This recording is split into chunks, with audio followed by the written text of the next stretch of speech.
بسم الله الرحمن الرحیم.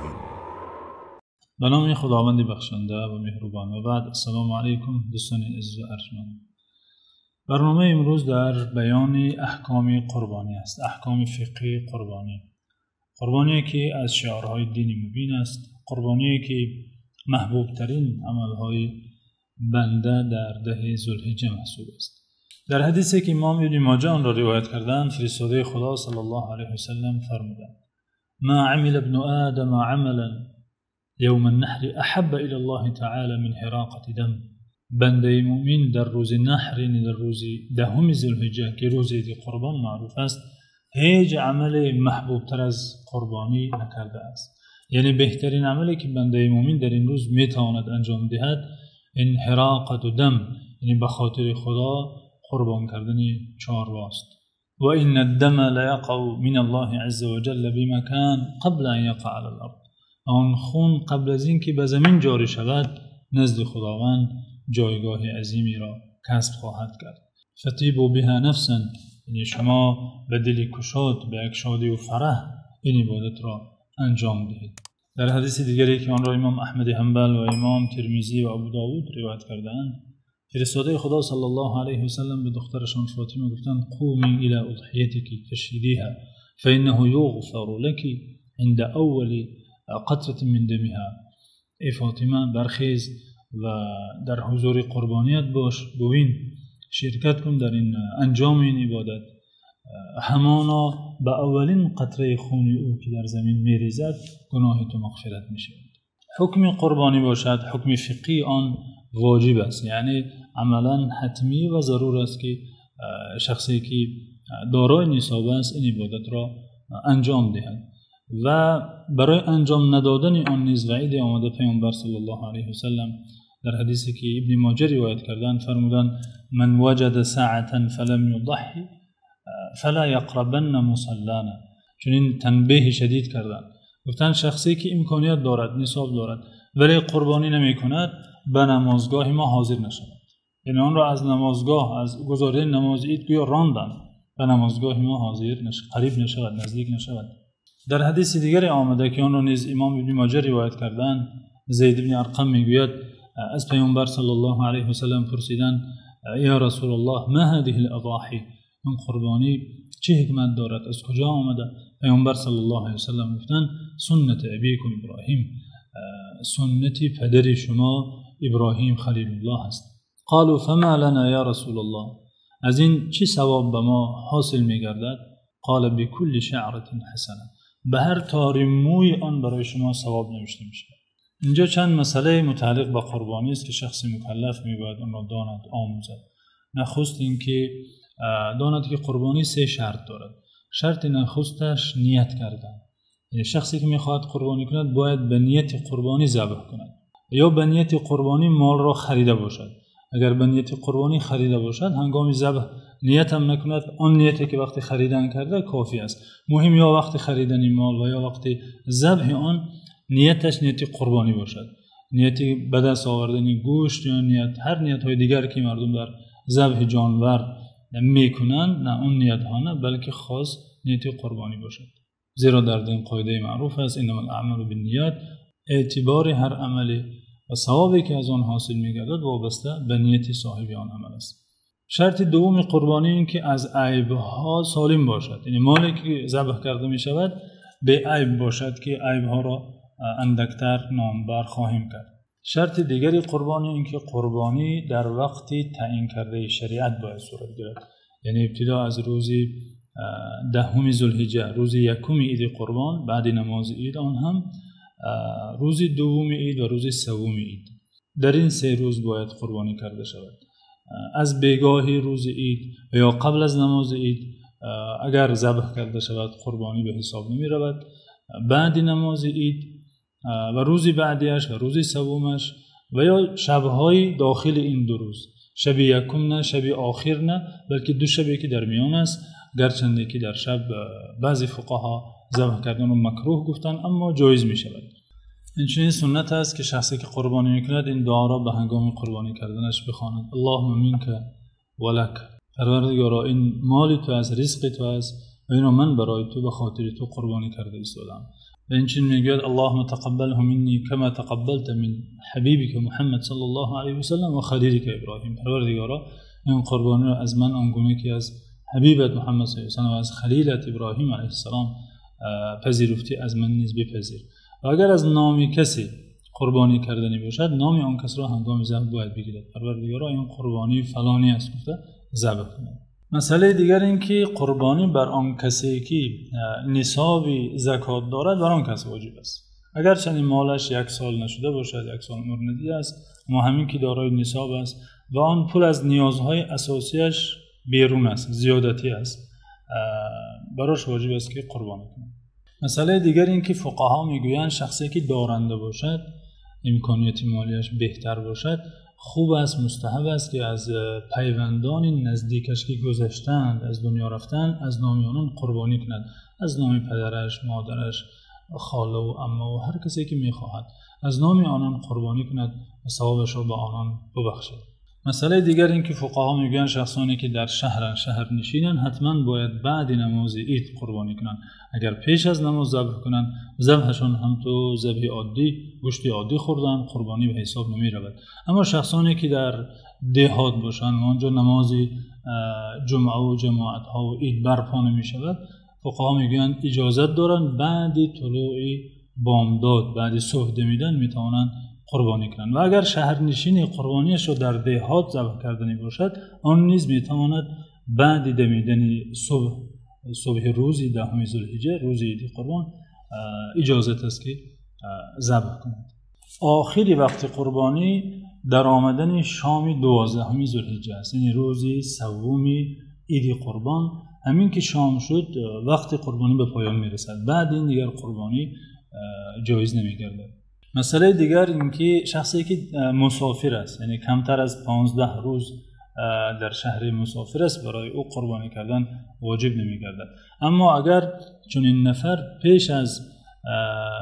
پیش از شام 12 روز ذوالحجه به خانه اش رسد، برایش واجب میگردد که قربانی کند.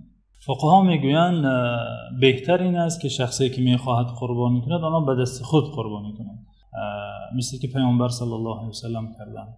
اما اگر ذبح کرده نمیتواند، کسی دیگر را خواهش کند یا کرا کند و بهتر است که خودش حاضر باشد، در حضور خودش عبادت انجام پذیرد. مسئله دیگر این که شرط نیست شخص نیت قربانی را به زبان تلفظ کند. همین که به نیت قربانی مال را میخرد یا به نیت قربانی مال را میخواباند، میخواهد ذبح کند یا ذبح کناند، همین نیت قلبش کفایه است. مسئله دیگر این که آن مال را که برای قربانی جدا کرده شخصی و یا خریداری کرده آورده، مکروه است که از آن بهره دیگری برد. مثلا شتر باشد، سوار شدن آن مکروه است. گاو باشد، اگر جوشیدن و استفاده کردن شیر آن مکروه است. و اگر بجوشد باید آن شیر را صدقه کند. و اگر بخورد، بنوشد، به مقدار مبلغ آن شیری که تناول کرده باید صدقه کند. بهترین از فقها میگویند که پیستان آن گاو را با آب سرد، یعنی آب بپاشد تا شیرش دوباره باز پس گردد. اگر ضرور حتمی باشد که آن را بجوشد، جوشیده صدقه کند. مسئله دیگر این که قربانی از 3 نوع مال جایز میگردد. مال میده که شامل بز و گوسفند است و گاو و اینچنین شتر. و این نوعها البته که نرینه و مادینه را در بر میگیرد. از این 3 نوع میباید قربانی کرده شود. از آهو و این چیزها قربانی جایز نیست، اینچنین از مرغ قربانی کردن جایز نمیگردد. مسئله دیگر این که اگر مال قربانی گوسفند یا بز باشد، تنها از یک کس میتواند جایز گردد. اگر 2 نفر یا 3 نفر در یک گوسفند یا در یک بز شریک شوند، از هیچ کسی آنان قربانی جایز نمیگردد. اما اگر گاو باشد یا شتر باشد، تا 7 کس میتوانند شریک گردند. یعنی از 2 کس تا 7 کس میتوانند، 4 کس شریک شود، میتواند 5 کس شریک شود تا 7 کس. اما اگر 8 کس شریک شوند، از هیچ یک آنان قربانی جایز نمیشه. اگر 2 نفر و یا بیشتر از 2 نفر تا 7 نفر، یعنی در مال کلان شریک شده قربانی خواهند کنند، میباید نیت همه آنان قربانی باشد. اگر 1 نفر در میان نیتش قربانی نباشد، مقصدی به دست آوردن گوشت مثلا شریک شده باشد، یا غیر مسلمان باشد شریک آنان شده باشد، قربانی از هیچ یک آن 7 نفر جایز نمیگردد. مسئله دیگر این که شخص اگر مالی را خریداری کرد و این مقصد که تنها خودشان را قربانی کنند، مال کلانی را، البته گاوی خرید مثلا، اما بعد 2-3 روز چند نفر پیدا شدند و خواهش کردند که آنها را همراه کنند در قربانیش و در یک جایگی شریک آن مال شده قربانی کنند. اگر آن شخص توانگر باشد، دارنده باشد، میتواند دیگرها را شریک آن مال کند و در یک جایگی در همراهی آن مال را قربانی کنند تا 7 نفر. اما اگر آن شخص فقیر باشد، این مال را خریداری کرده باشد به مقصد قربانی کردن تنها از خودش، بعد خریداری کردن دیگران را با خود همراه کرده نمیتواند. زیرا فقیر هر مال را که میخرد، چه خرد باشد چه بزرگ، مثل نظر واجب میگردد که آن را قربانی کند. بنابراین نمیتواند دیگران را همراه خود سازد. این چنین مسئله دیگری که به این مسئله سابق مانندی دارد، شخص مالی را خریداری کند که آن را قربانی کند و مقصد قربانی خرد و مال را دزدیده شود و یا گم شود، سپس مال دیگری را بخرد تا در جای آن را قربانی کند و مال اول را پیدا کند. مال اول پیدا شود، هر دو پیدا شود. اگر دارنده باشد یکی را قربانی میکند، اما فقیر باشد باید هر دو را قربانی کند. اگر یک چند نفری در یک قربانی شریک شده، همراه شده قربانی کنند، بعد ذبح آن میباید آن را وزن کشیده برابر تقسیم کنند. اگر آن را تخمینا بدون برکشیدن تقسیم کنند جایز نیست. مسئله دیگر مسئله سن سال مال قربانی است که شریعت عمری معینی برای هر مال تعیین کرده. اگر مال خرد است، بزرگ گوسفند باشد، میباید 1 ساله را پر کرد، در سال دوم قدم نهاده باشد. و استثنای گوسفند که اگر بره فربه باشد، بزرگ باشد، از 6 ماه بالا باشد جایز است قربانی کردنش. اما به این شکل، به این شرط که در میان گوسفندان 1 ساله اگر گذاشته شود فرقش کرده نشود، چنان فربه باشد، یعنی بزرگ باشد که از گوسفندان 1 ساله فرق نمی کند. اما اگر فرق کند جایز نیست. اگر مال قربانی گاو است میباید 2 سال را پر کرده در سال سوم قدم مانده باشد. اگر شتر است باید 5 سال را پر کرده باشد. مسئله دیگر اینکه مالی که قربانی می شود باید از عیب‌ها سالم باشد. عیب‌هایی که در احادیث بعضیش بیان شدن و بعضی دیگر را فقها با آن عیب‌ها قیاس کردند.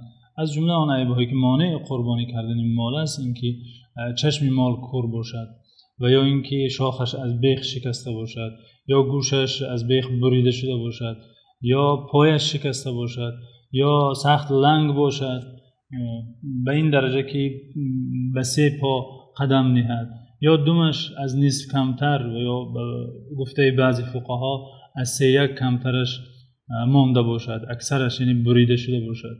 این چنین مالی که از بیماری ها سالم است ولی خیلی خراب است، این چنین در قربانی جایز نمی شود. اما اگر مال آنگونه مالی باشد که خلقتاً خودش شاخ ندارد، در اصل شاخ نداشته باشد، باکی ندارد، جایز است قربانی شود. و یا آن مالی باشد که گوشش سوراخ کرده شده باشد یا گوشه از گوشش به حیث علامت و نشانه بریده شده باشد، اندکی این عیب ها مانع قربانی نمیگردند. مسئله دیگر این که شخص مال را خریداری میکند، در وقت خریداری مال از این عیب ها سالم است، اما وقتی خانه میآورد به یکی از این عیب ها گرفتار میشد، پای او میشکند یا چشمش کور میشود.